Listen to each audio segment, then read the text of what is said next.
ગુજરાतની અંદર ભાવનગર જિલ્લાની આસપાસના તાલુકાની અંદરમાં એક 4 દલિત યુવાનો હતા.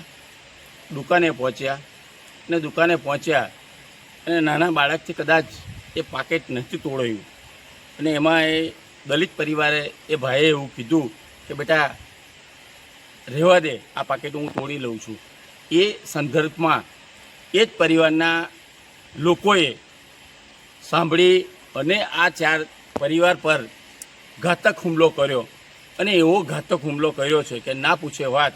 જેમણે એક પાઇપ લીધી હોય, કોળીનો ઘા કર્યો અને જાહેર બજારની અંદર તીખત હથિયારોથી આ 4 દલિત પરિવાર પર જેમણે હિંસક હુમલો કરી અને એક દીકરાનું આજે પણ મૃત્યુ થયું હોય તો સમગ્ર ગુજરાતની અંદર આ દલિત પરિવારને અને સમગ્ર ગુજરાતના દલિત લોકોને પણ હું આહ્વાન કરું છું કે દલિત લોકો જાગો. આવનાર દિવસ આપણા સમાજ માટે ખરેખર એક બહુ મોટી ચુનૌતી છે. ક્યાં સુધી આવું એક અત્યાચાર આપણે સહન કરીશું? અને આ પરિવાર તો કાલે આપણો પરિવાર પણ આવશે, તો બધાએ સાથે મળી અને આ વાલ્મિક દીકરા પર જે અત્યાચાર થયો છે એને ખરેખર સરકારને પણ કહીએ છીએ કે આવી જે દુર્ઘટનાઓ અને અત્યાચારો થઈ રહ્યા છે એના પર ખરેખર ધ્યાન ચિંતન કરવું જોઈએ અને આ વિચાર વ્યવસ્થિત સરકારે પણ ધ્યાન કરી અને એ વાતને વખોડવી જોઈએ. સમગ્ર દેશમાં પણ મોદી સાહેબ એમની પોતાની વાસ્તવિકતા જો કદાચ દલિતો પર વ્યથિત કરતા હોય, મુખ્યમંત્રી પણ કરતા હોય, એ વાતને પણ આપણે ચિંતા કરવાની જો હોય.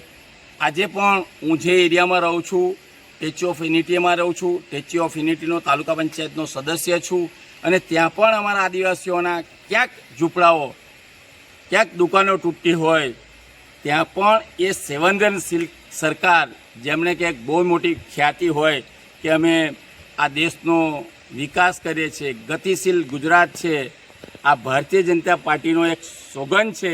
એ સોગંદમાં પણ આજે પણ અમારા આ આદિવાસીના પરિવાર પર એટલો મોટો ઘોર અન્યાય, એટલો બધો પ્રત્યાઘાત છે. આજે પણ એક ઘર વિહોણા, એક રોજગારી વિહોણા પણ થઈ રહ્યા છે. પણ આજે બી આ ભારતીય જનતા પાર્ટીનું પેટનું પાણી નથી હલતું, ગુજરાતના મુખ્યમંત્રીનું પેટનું પાણી નથી હલતું, દેશના વડાપ્રધાનનું પણ પાણી નથી હલતું અને ગુજરાતના જે ગૃહમંત્રી છે હર્ષ સંઘવી સાહેબનું પણ પેટનું પાણી નથી હલતું.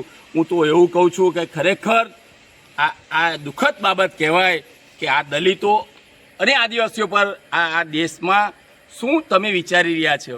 તમે જાનવર છો એવું સમજી બેઠા છો?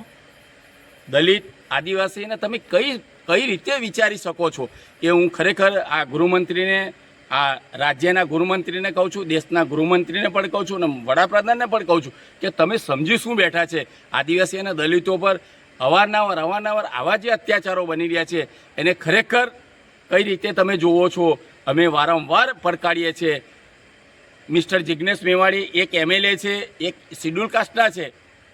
જિગ્નેશ મેવાણીએ એક ઠેકો નથી લીધો અને હું તો મારી પાર્ટીને પણ એવું કહું છું, ગુજરાત પ્રદેશ કોંગ્રેસને પણ, કે ગુજરાત પ્રદેશ કોંગ્રેસે પણ ટીટ નથી કરી.